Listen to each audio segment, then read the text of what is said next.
Amigas, amigos, muy buenas tardes. Bienvenidos una vez más a su programa La historia que quiero vivir, donde los saluda con afecto el de siempre, José Manuel Villalpando, aquí transmitiendo, como ustedes ya bien saben, a través de los micrófonos de Radio Fórmula en el 103.3 de FM, en el 970 de AM, primero en la capital de la República Mexicana, en segundo lugar en algunas otras partes del país donde los autos no los permiten, tercero, todavía en los Estados Unidos de América, en Canadá, en Puerto Rico y en todo el mundo, eso sí, con plena libertad, a través de internet en la página www.radioformula.com.mx. Hoy, amigas, amigos, quiero señalar que es un programa grabado por varias razones. Primero, la verdad, la Constitución nos dio un puente maravilloso y el lunes no se trabaja. Segundo, quise estar en la ciudad de Aguascalientes, donde ahorita me encuentro, por varias razones. Por supuesto, visitar a los amigos, ver el destino de la biblioteca de mi papá, pero además también una especie de homenaje al México que hubiera podido ser, el México que de haberse fraguado los ideales que en la Convención de Aguascalientes revolucionaria, preludio del Congreso Constituyente, quizás nuestro destino hubiera sido muy, muy diferente en un tema que ya platiqué justamente en octubre del año 14, ustedes lo recordarán, en donde hablábamos precisamente de estas razones vitales que la Convención Revolucionaria aquí en Aguascalientes tenía para acabar con el mal gobierno, con los autocastigos que nos infringimos con un gobierno autócrata, con la representación popular falseada, con una justicia social mucho más efectiva, en fin, otra historia que no se dio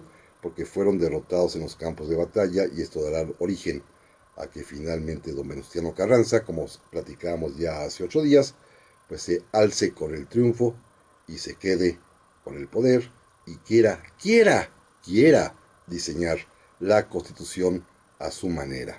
Pero bueno, ese será el tema de hoy, por supuesto. Les agradezco infinitamente la atención. Como ya saben, en cuanto me sea posible, responderé sus amables comunicados, como siempre lo hacemos, tanto los que me hagan el honor de enviarme al correo electrónico villalpanhistoriador@gmail.com, como aquellos también que se reciban en el Facebook Villalpando y de Historia, donde están a sus órdenes, y donde ya saben ustedes también que cada semana subimos, como se dice en este lenguaje tecnológico moderno, subimos el video respectivo, además de que pueden escucharlo también en la página de Radio Fórmula a través del audio nada más. Pero bueno, ya estamos listos para iniciar el día de hoy. Hace 8 días hablábamos justamente de este gran pecado de legitimidad, este pecado original de nuestra Constitución actual, que fue jurada y promulgada el día 5 de febrero de 1917, mañana precisamente hará 100 años, y que consiste de manera rápida y esquemática en que don Venustiano Carranza quiso que los diputados constituyentes fuesen todos leales a él, amigos de él, partidarios de él, y para ello diseñó desde la propia convocatoria al Congreso que solamente esos hombres, los que él deseaba, pudiesen ser electos diputados, al imponer como una cláusula obligatoria entre los requisitos para ser diputado el que el personaje en cuestión, quien así lo quisiera, se hubiese adherido a la revolución constitucionalista. O sea, solo los carrancistas y obregonistas, porque y entonces quedan fuera los villistas, que son sus enemigos, quedan fuera los zapatistas, que son sus enemigos, quedan fuera, por supuesto, los que pudieran haber sido partidarios de Victoriano Huerta, quedan fuera, por supuesto, los que fueron partidarios de Porfirio Díaz, quedan fuera además también muchísimas otras expresiones sociales e intelectuales, porque simple y sencillamente no toda la gente participó en la revolución, ¿eh? No fue el pueblo completo en armas el que se alzó en defensa de los principios de Venustiano Carranza, fueron unos cuantos. Las escuelas siguieron teniendo clases, los escritores siguieron escribiendo, los trabajadores siguieron trabajando, los campesinos siguieron sembrando y cosechando, todo el mundo tenía sus ocupaciones, solamente los que se fueron a la guerra y triunfaron, porque muchos se fueron a la guerra por Villa o por Zapata y esos perdieron. Por más que estos dos caudillos populares estuviesen en el imaginario colectivo y hasta corrido les hacían, ellos ni sus ideas tuvieron lugar ni cabida en el Congreso Constituyente, porque Carranza quería diseñar la Constitución fiel a su manera, como él la quería. Pero bueno, ahí nos quedamos hace 8 días y simplemente, según recuerdo, les comentaba yo al final que el 1 de diciembre de 1916, día que se abren las sesiones del Congreso Constituyente, don Venustiano presentó a los diputados su proyecto de constitución. Una constitución que está inspirada en sus ideas. No la hizo él, evidentemente. La redactó un abogado prestigiado de aquel tiempo, José Natividad Macías, quien también sería diputado constituyente y quien iría a defenderla naturalmente. Pero Carranza pensó que con los 2 meses que les daba de plazo a los diputados para que discutieran la Constitución, bastarían para que se aprobara lo que él quería, así de sencillo. ¿Qué quería Carranza? Bueno, él quería, sí, hacer algunas reformas interesantes, importantes. Era, como ya lo platiqué hace 8 días, un lector consumado y apasionado de la historia patria. Tenía muy claras ciertas, pues, nociones del arte de la política fundadas en la experiencia histórica mexicana. No quería, como lo dije, por ejemplo, que hubiese grandes debates, porque si en el 57 habían participado liberales, moderados y conservadores, ahora Carranza estaba seguro que todos siendo constitucionalistas no habría ni quien se opusiera a su proyecto. Quería también, bueno, entre otras cosas, establecer, esto sí, un cambio bien importante, el voto directo, para que toda la población que tuviese derecho a votar, es decir, los ciudadanos mexicanos de aquel tiempo, hombres mayores de 21 años y con un modo honesto de vivir, las mujeres estaban excluidas, recuerden amigos, pudiesen libre, pero sobre todo directamente elegir al presidente de la República como es hasta hoy. Eso era un avance sustancial que eliminaba la manera indirecta que la Constitución del 57 tenía, que es exactamente la misma que tiene hoy en día la Constitución de los Estados Unidos de América, y con esto, bueno, Carranza efectivamente cumplía un viejo anhelo revolucionario, el primero de ellos, el que Madero había enarbolado del sufragio efectivo, no reelección, porque se trataba esta vez de que el pueblo directamente votara por quien él, el pueblo mexicano, deseara que fuese el presidente de la República.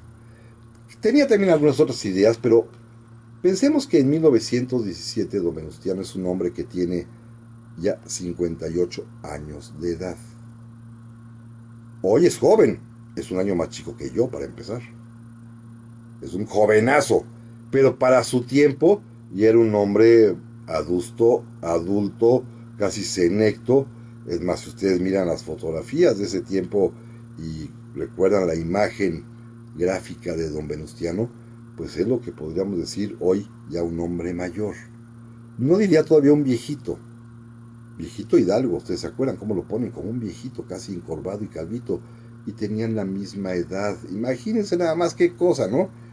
Los tiempos han cambiado y hoy 58 años está en pleno vigor de la edad madura, pero para aquel tiempo ya era un hombre mayor.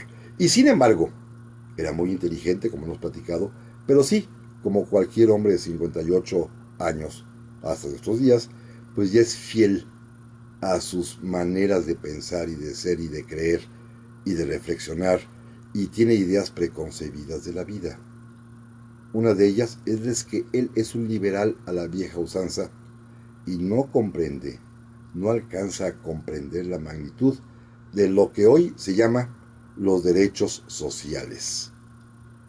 Él piensa que todo se puede resolver en el molde de una nueva constitución, que ni siquiera será nueva para él. Él piensa que es únicamente la que reforma la del 57, pero no toma en cuenta que inclusive la revolución se nutrió con la sangre de muchos soldados en cualquier campo que hayan peleado, villistas, zapatistas, obregonistas, gonzalistas, carrancistas, pero que iban ya con ciertas ideas, con ciertos ideales, que los hacía arriesgar la vida para darles viabilidad a este pensamiento, como por ejemplo la justicia social, que incluía la materia laboral o del trabajo o obrera, como quieran ustedes llamarla, la materia agraria a través del reparto de tierras, la educación para todos, en fin, una serie de principios por los cuales muchos revolucionarios habían peleado y que Carranza como que no alcanzaba a comprender.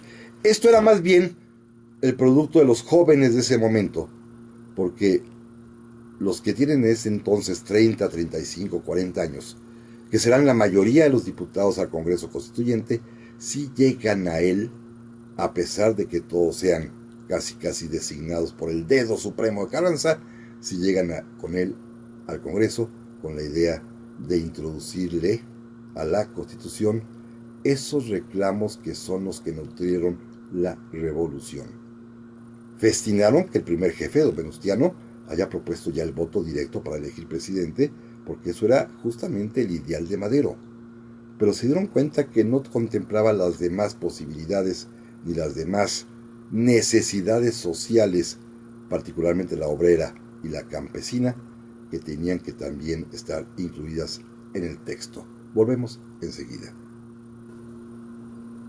Y estamos aquí, amigas y amigos, en este segundo segmento del día de hoy de la historia que quiero vivir, en un programa, como lo dije al principio, grabado, por razón de que estoy aprovechando el puente para visitar a la queridísima ciudad de Aguascalientes, ver a mis amigos, ver también el espacio de la biblioteca de mi papá, y sobre todo hacer un homenaje a los hombres que en la convención de Aguascalientes, homenaje privado, porque hoy está de moda la Constitución, que mañana se celebra su centenario.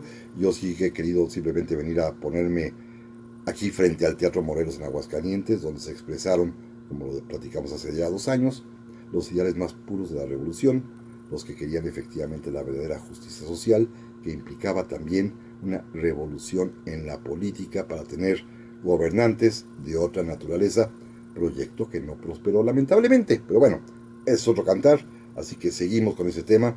Agradezco mucho los comentarios que he recibido ya y que seguiré recibiendo a través del correo electrónico villalpanhistoriador@gmail.com o en el Facebook Villalpan de la Historia. Y como saben ustedes, siempre que los hemos quedando fuera o que por alguna razón dejamos el programa grabado, lo responderé en cuanto me sea posible, pero se los aprecio y agradezco muchísimo. Bueno, el Congreso Constituyente pues se reúne ya en Querétaro. Hace 8 días platicábamos por qué en esa ciudad, porque el lector de historia Venustiano Carranza quiere que en el mismo sitio donde fue tumba del imperio sea también cuna de la Constitución, y hasta en el mismo lugarcito específico, en el antiguo Teatro de Iturbide, donde se juzgó y se condenó a muerte a Maximiliano, ahí también se va a debatir y discutir la Constitución del 17, ahora con el nombre de Teatro de la República, pero es el mismo inmueble, el mismo edificio y casi con las mismas galerías, y estoy seguro que con las mismas plateas y asientos, porque pues no era cosa estar cambiando las butacas cada 10 años, ¿no? Ahí se reúne el Congreso, ahí van a debatir. Fíjense, hay un problema de inicio muy interesante que vale la pena destacar. Si a esta falta de legitimidad inicial que ya hablamos hace un segmento, de que solamente llegan los vencedores, los triunfadores, los carrancistas obregonistas que en ese momento habían derrotado a villistas y zapatistas, de pronto, cuando don Venustiano presenta su proyecto de constitución, los mismos diputados constituyentes, que en teoría serían todos partidarios leales de Carranza, que se dividen en dos y se forman 2 bloques de diputados. Unos, los que son leales a muerte a don Venustiano Carranza, que se van a llamar a sí mismos los renovadores, y otros, los que de pronto siguen a un nuevo líder que tampoco está en el Congreso. Don Venustiano no es diputado, él no está en el Congreso, va a una que otra sesión, porque ha instalado su residencia allí mismo en Querétaro, porque recuerden que lo platiqué hace 8 días, designó a esta ciudad maravillosamente hermosa, Querétaro, capital provisional de la República. Entonces se daba sus vueltas a ver cómo se debatía. Pero la mitad de los diputados le dieron la espalda y se afiliaron o se unieron en otro bloque que se llamó el bloque radical o jacobino, que seguían las instrucciones y las ideas de otro general revolucionario que tampoco era diputado, pero que sin embargo figuraba en el gobierno de don Venustiano como ministro de guerra. Y me refiero a el general Álvaro Obregón. Desde entonces va a comenzar el pleito entre Carranza y Obregón. Primero, la arena para que se peleen no son ellos en persona, sino a través de sus respectivos corifeos, los que los siguen, sus partidarios, que están en el Congreso Constituyente. Unos siguiendo a Carranza, otros ya acatando las instrucciones de Álvaro Obregón. Uno, los primeros, los renovadores, moderados, llamémoslo así, quieren respetar a toda costa el proyecto de constitución que presentó Don Venustiano. Los otros, los radicales jacobinos, quieren modificar e introducir las conquistas y reclamos que la revolución trajo consigo, particularmente en varias materias. Fíjense, en materia agraria, en materia del trabajo o materia obrera, en materia religiosa y en materia educativa. Hay una batalla pues enconadísima, duros e interesantes debates entre los más acérrimos defensores de ambas posturas. Va a haber verdaderamente hombres que tienen una brillante desempeño en este Congreso. Basta citar, por ejemplo, del lado de los renovadores carrancistas, al propio José Natividad Macías, el autor del proyecto, o quizás al más enconado defensor de las ideas de Carranza, que es Félix Fulgencio Pallavicini, que es verdaderamente un hombre esencial para entender lo que pasó en Querétaro en esos meses de diciembre del 16 y enero y febrero del 17, y que se enfrentan del otro lado con personajes que de pronto afloran a la vida política y que se convierten verdaderamente en aguerridos defensores de estas ideas modernas, radicales, sociales, de justicia para el pueblo, como lo van a hacer Francisco J. Mújica, Heriberto Jara y algunos otros más. Pero, por ejemplo, los más célebres debates, los que se van a estar dando casi cotidianamente, hasta con la cubeta en la tribuna, diciéndose y debatiendo y contestándose, y bueno, debates verdaderamente interesantes, son Pallavicini contra Mújica, o Mújica contra Pallavicini. Son los dos adalides de estas dos maneras de pensar la revolución. No quiero decir que es pensar a México, porque recuerden, todos ellos eran del bando vencedor, que al final de cuentas, y estoy seguro de la razón, no es difícil anticiparla ni imaginarla, por las ambiciones de Álvaro Obregón, que ya quería ser presidente, mandó a sus propios diputados, todos que se habían disfrazado de carrancistas, porque en efecto todos habían obedecido a don Venustiano, a que hicieran trizas el proyecto para imponer visiones novedosas en ciertos campos, que a la postre, debo decir, en muchos de ellos no se equivocaron. No tengo duda alguna, y lo digo públicamente, que el espíritu de la justicia en el artículo 123 que habla sobre el trabajo es absolutamente, era necesario y hoy sigue siendo necesario que se respete.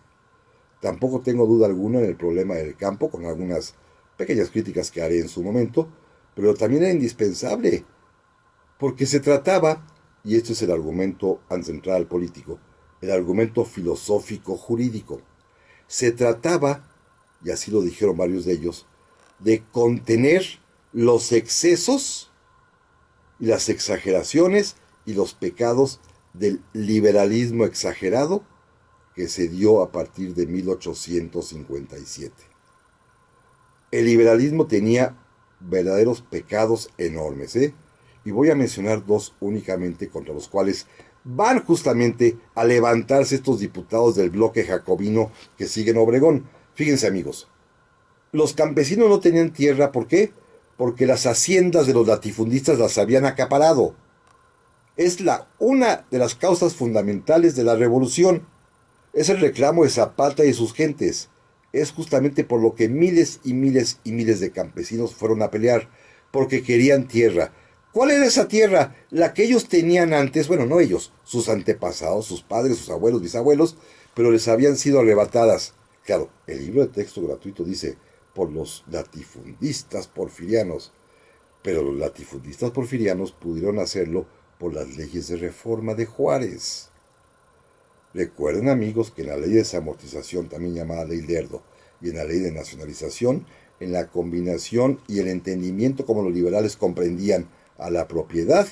Acabaron con la propiedad de la iglesia, sí, pero también acabaron con la propiedad de los pueblos de indios, de las comunidades.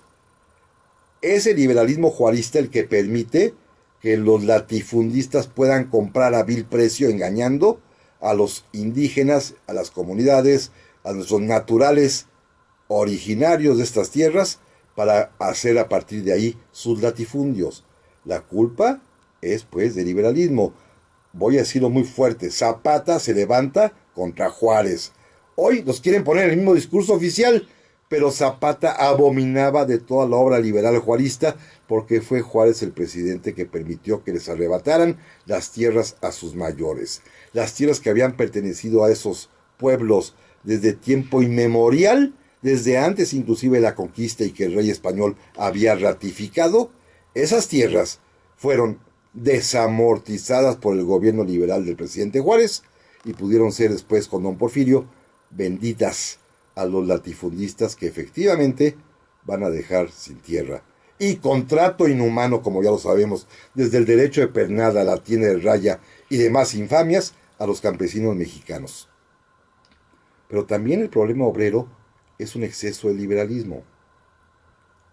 La relación de trabajo entre un patrón y un empleado, entre el dueño de una fábrica y un obrero, entre el dueño de una hacienda y el campesino, era materia de un contrato civil, en el cual, según decía la teoría liberal, el acuerdo de voluntades es la ley, lo que acuerden las partes. Y entonces daba el caso de que el patrón, que es el dueño del medio de producción, le ofrece un contrato al obrero o al campesino: firma si quieres, si no quieres pues no firmes. Pero el obrero y el campesino necesitan el trabajo, y ahí le imponen el salario que quieren, las jornadas que quieren, las condiciones que quieren, y simple y sencillamente tú tienes el derecho de decir quiero o no quiero, pero si no aceptas te mueres de hambre, porque nadie más te puede contratar. Así de sencillo. Este era un exceso contra el cual se alzó la revolución. Volvemos enseguida. Ya estamos aquí, amigas, amigos, en el tercer bloque del día de hoy de la historia que quiero vivir, en un programa grabado, como ya lo he venido anunciando, porque aprovechando el puente visito esta queridísima para mí ciudad de Aguascalientes, donde tengo tantos amigos. Justamente estamos comiendo ahorita en la casa de los distinguidísimo matrimonio Carlos Martínez y Victoria, que son verdaderamente gentes afectuosas, amables con toda mi familia. Lo han sido desde hace mucho tiempo y tenemos una amistad muy sólida. Me han invitado a estar por aquí este día en su casa. Mañana, por supuesto, estaré yo presente en algunos eventos, daré incluso alguna plática. Y el lunes visitaré rápidamente la sede donde va a estar colocada la biblioteca que perteneció a mi señor padre. Así que el día de hoy, perdónenme por no estar en vivo, pero estamos aquí en forma grabada, porque el programa tiene que continuar siempre.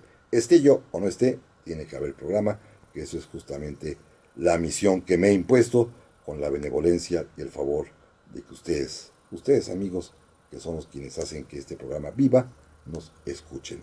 Gracias. Bueno, hoy el tema pues es el Congreso Constituyente, porque mañana domingo 5 de febrero, como todos sabemos, se conmemorará el centenario de la Constitución del 17. Un siglo hace ya que tenemos esta Constitución, que hoy sabemos, y hoy se puede decir claramente, gracias a la libertad que tenemos, que esta Constitución pues no es exactamente, más bien ya no se parece casi en nada de lo que hizo don Venustiano Carranza y los diputados constituyentes hace un siglo atrás en Querétaro. Pero bueno, platicábamos del debate ya que se arma entre las dos facciones, los moderados, renovadores, que siguen a Carranza y su proyecto, los radicales jacobinos que siguen a Obregón, y que tienen razón en buena parte, en esta parte sobre todo de reaccionar contra el exceso liberal mexicano, que llegó a tal grado que, de veras, todo lo hemos leído y eso es cierto, la condición, la calidad de vida de los campesinos y de los obreros era verdaderamente despreciable, ínfima, casi sujetos a esclavitud. Bueno, contra esto había que reaccionar y lo hicieron y bien.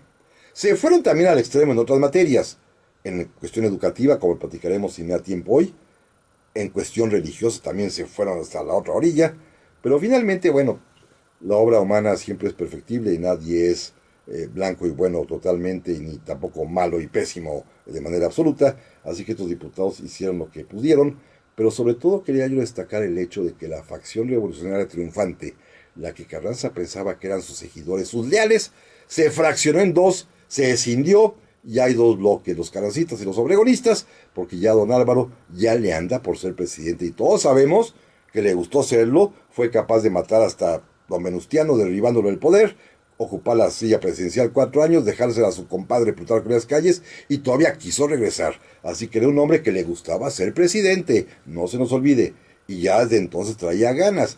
Y tenía razón en cierta manera si lo ve uno desde el punto de vista particular de él.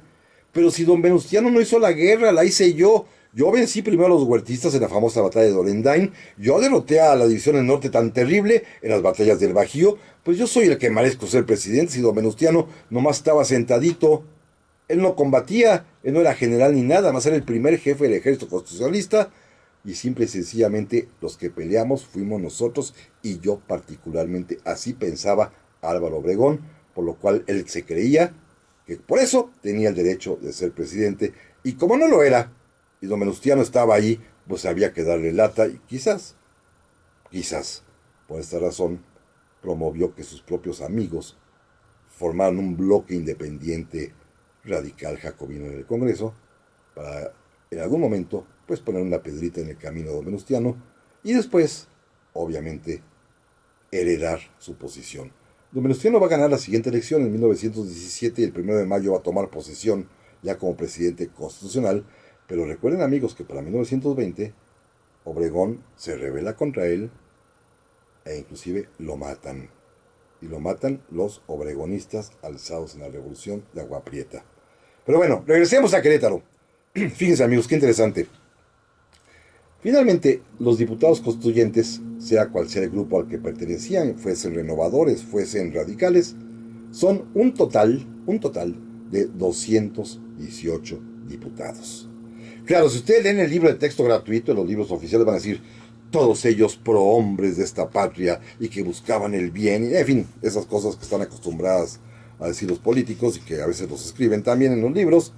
Pero hay que ser muy clarito y muy contundente con este asunto de los diputados. Sí, hay 218. Pero de ellos, los que llegan a debatir, los que se paran y hacen uso de la voz, aunque sea una sola vez, fueron únicamente 118.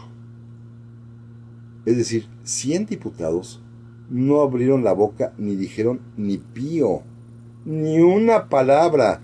Estos son los que hoy tenemos esta forma tan bonita de denominarlos, levantadedos.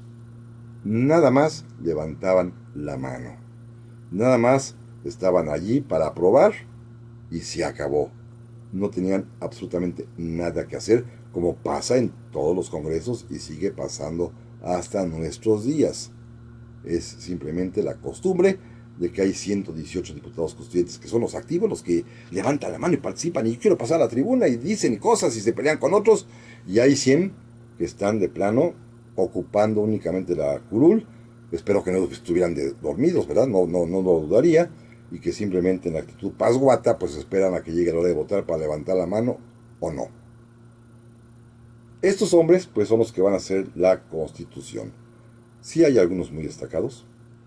Todos tienen un promedio entre 30, 35, 40 años. Hay otros que pues en su casa los conocieron y jamás volvieron a hacer absolutamente nada. Y hay, como decía yo, ciertos líderes que son los esenciales, como los renovadores Pallavicini, del cual ya hablé. Que por cierto, Pallavicini es un hombre muy interesante. Era un ingeniero, había sido maderista, era un pensador natural, es el autor de las leyes preconstitucionales de Carranza. Carranza le tenía en buen aprecio. Y además fundó un periódico, y no es comercial, pero hay que decirlo, porque el periódico también está cumpliendo los mismos 100 años de vida, porque lo funda precisamente para dar cuenta, él como director y reportero, de lo que pasaba en el Congreso. Este periódico se llama El Universal, todavía existe, es exactamente el mismo, y es un periódico pues que fue creado con la idea muy clara de informar al pueblo de México de lo que pasaba en el Congreso. Porque de veras los diputados se sentían padres de la patria, ¿eh? Digo, a la larga, pocos de ellos hicieron algo en la vida, un par de ellos llegarán a ser ministros de la Suprema Corte de Justicia, ninguno será presidente de la República, alguno habrá querido, fue precandidato como Mújica, Por los demás, pues no pasaron de perico perro, como decimos en el argot. Eso sí, pues muy venerados y muy recordados. Hay que hablar también del propio José Natividad Macías, que ya comenté.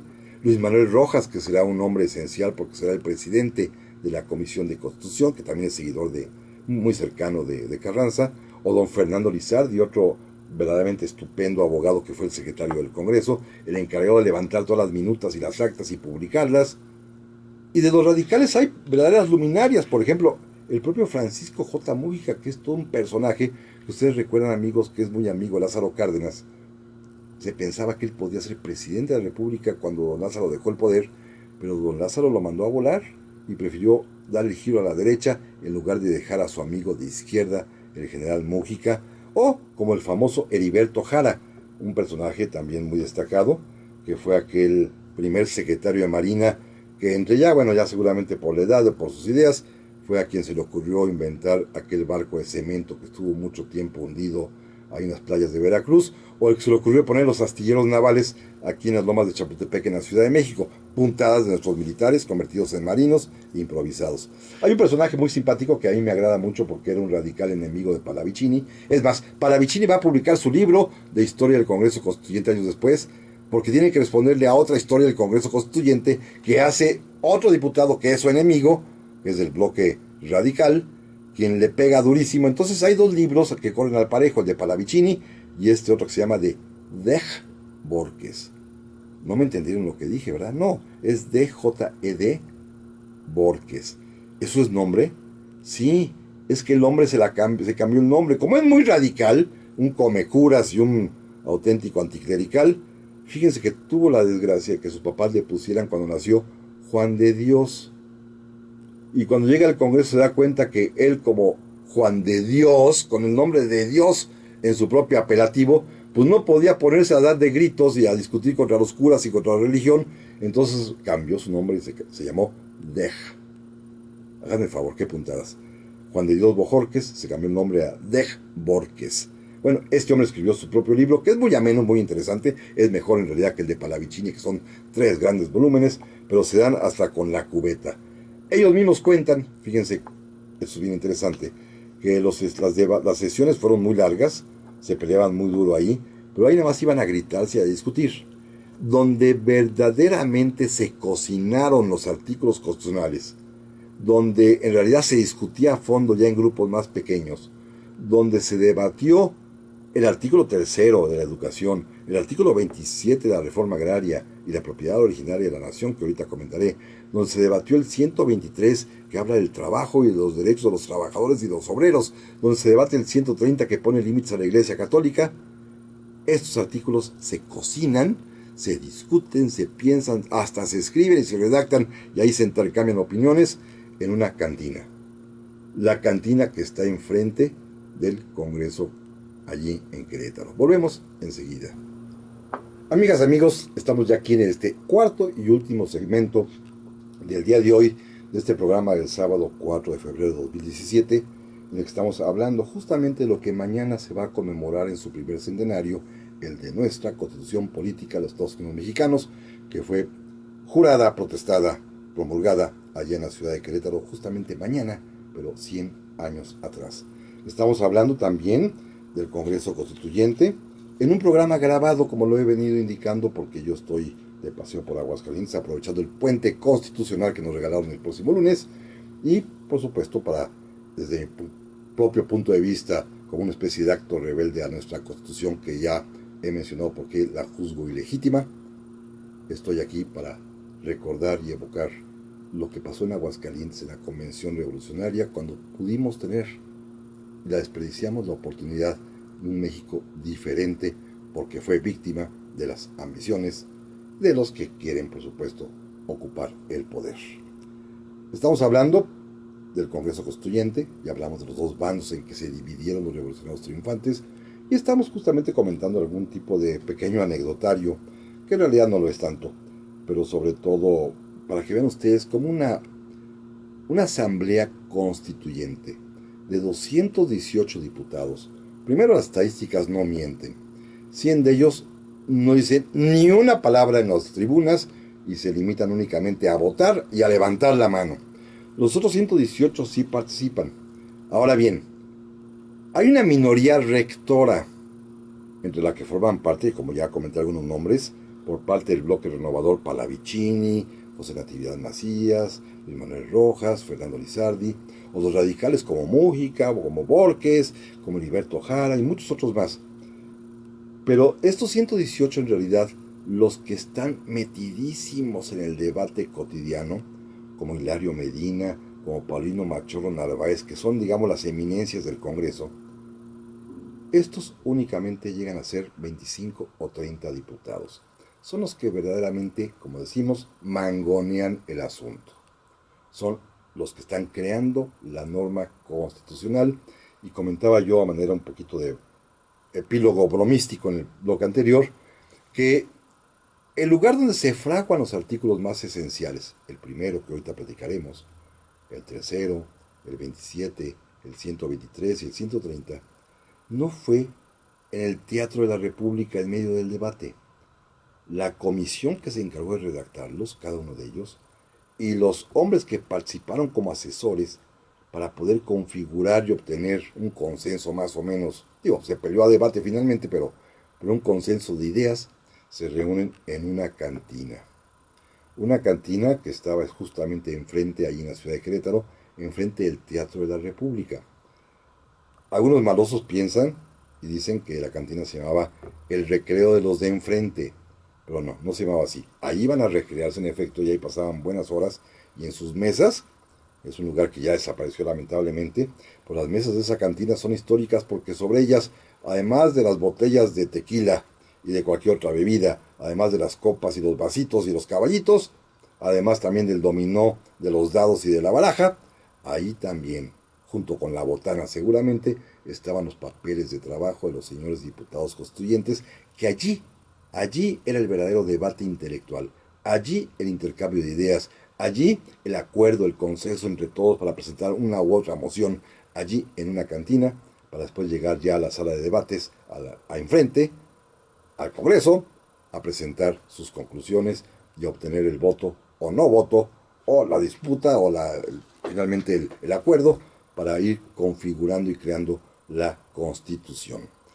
Pero hay temas bien interesantes en ella. Fíjense, amigos, que hoy no me da tiempo, seguramente tendremos que continuar la semana que entra con ese tema, porque después, como lo prometí hace 8 días, tengo que dedicar 1 o 2 programas para examinar más adelante, con mucha calma, y aprovechando el 170 también aniversario de la guerra de 1847, vamos a examinar, como lo he prometido, las causas últimas, la evolución de esta animadversión de ciertos grupos norteamericanos o estadounidenses contra México, que hoy en día pues están perfectamente bien representados en su presidente Donald Trump, y que pues finalmente todo esto tiene una explicación histórica, que está a petición de muchos amigos que me han hecho favor de escribirme sobre el tema, lo vamos a hacer próximamente. Por eso, hoy y una semanita más sobre Constitución, y luego enseguida pasamos a los Estados Unidos, que es el tema de siempre, porque es el vecino constante, el convidado de piedra, como dirían los clásicos, de nuestra historia. Ahí están y ahí estarán por toda la eternidad, porque finalmente la frontera, pues es con ellos, no nos queda de otra. Pero bueno, regresemos al tema de la Constitución. Varios son los artículos importantísimos de ella, pero hay uno esencial que le da el cariz y el tono a toda la Constitución, y que de él pocas veces se habló y se habla. Llama la atención naturalmente el tercero, la educación laica, gratuita y obligatoria que imparte el Estado, y la prohibición para que los curas y los sacerdotes o monjas participen en educación. Así quedó el artículo tercero, ya hablaremos de él si me da tiempo hoy, si no en la siguiente sesión, y ese llama mucho la atención. Llama también la atención el 130, por supuesto, le puso límites a los curas y a las monjas, para que no puedan ni siquiera salir vestidos de trajes talar, como se llama, o de hábitos, para que se conviertan todos en mexicanos, para que no haya sacerdotes extranjeros en nuestro país, en fin, para que no se metan en política, para que el culto sea siempre interno en los templos, en fin, toda esa historia que ustedes ya saben, también se habla mucho de él. Pero sobre todo, las 2 medallas de oro de nuestro Congreso Constituyente son, como todos sabemos, el artículo 27 y el artículo 123. El primero, el 27, que habla primero de la propiedad originaria de la nación y segundo, de la tenencia de la tierra. Eso es un tema fundamental que tengo que explicar con mucho detalle y dudo que me dé tiempo el día de hoy de hacerlo. Y el otro artículo también, la otra medalla de oro del Congreso es el artículo 123, que es el que regula las relaciones de trabajo. Ambos artículos son esenciales para entender lo que es nuestra Constitución y nuestro aporte al mundo de la justicia social en todo el planeta Tierra, porque fue la primera Constitución en todo el mundo que incluyó estos temas fundamentales. Pero hay un artículo del cual no se habla. Es el artículo primero de la Constitución. Fíjense, amigos, lo que decía. Decía, porque apenas en el año 2011, todavía durante el gobierno del presidente Felipe Calderón, apenas se atrevieron a reformarlo. Apenas. En 1857, déjenme retrotraerme a muchos años atrás, a 140 años atrás, a 160 años atrás más bien, en 1857, el artículo primero de la Constitución Liberal de ese año establecía esto. Esta Constitución reconoce los derechos del hombre. Fíjense, la palabra es reconoce. ¿Qué significa esto? Que los derechos del hombre, o derechos humanos, o garantías individuales, como quieran ustedes llamarle, ya preexisten. Ya están allí y la Constitución los reconoce. Es decir, son previos a la norma fundamental. En 1917, nuestros constituyentes, todo este grupo revolucionario triunfador, escindido en dos, estuvo de acuerdo, eso sí, los dos, porque los dos eran finalmente de tendencia autocrática y totalitaria, finalmente van a dar origen a un partido que se quedó en el poder 70 años, amigos, no se nos olvide esto. Ese es el germen de ese partido. Entonces decidieron, en su artículo primero, establecer claramente una dictadura. Y vivimos en ella durante mucho tiempo, porque ustedes recuerdan el texto anterior, hasta 2011, cuando cambió, gracias a que los movimientos sociales tenían que ya exigirlo, decía que la Constitución otorga los derechos y las garantías individuales. Fíjense el cambio de palabra. En el 57 reconoce, es decir, reconozco que esto existe, y en el 17 otorga, o sea, los derechos nos los daba la Constitución, no los teníamos, no eran nuestros, es la Constitución la que nos daba derechos. Si ustedes, amigos, me ayudan a pensar esta totalitaria visión y concuerdan con mi punto de vista, se dan cuenta que por eso pasó lo que pasó en México. Los derechos nos daba el Estado a través de su ley suprema, que los aumentaba, los quitaba como quisiera. No eran derechos nuestros por ser seres humanos, por ser personas. No, nos los daba la ley. El Estado mexicano nos los daba generosamente. En el 57, 160 años atrás, el Estado reconocía los derechos que son de todos y que nos pertenecen por derecho propio, simplemente por el hecho de ser seres humanos. Pero en 17 no, nos impusieron esta máxima de que la Constitución nos otorga los derechos. Apenas en 2011, repito, se cambió este texto y nuevamente la Constitución dice que reconoce los derechos de las personas y los consignados además en los tratados internacionales.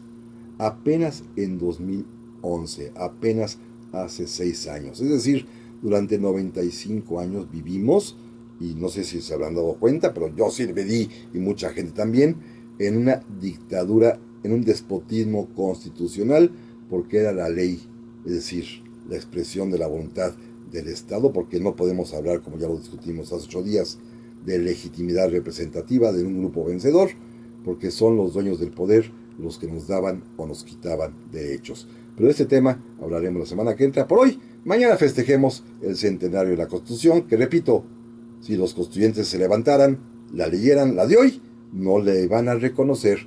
Desde su artículo primero ya se los cambiamos. De ese tema hablaremos la semana que entra. Por hoy, muchas gracias a Daniela García, mi productora, como siempre. Y ustedes, amigos, muy buen puente. Piensen en la Constitución y, sobre todo, aquí nos escuchamos de hoy en ocho.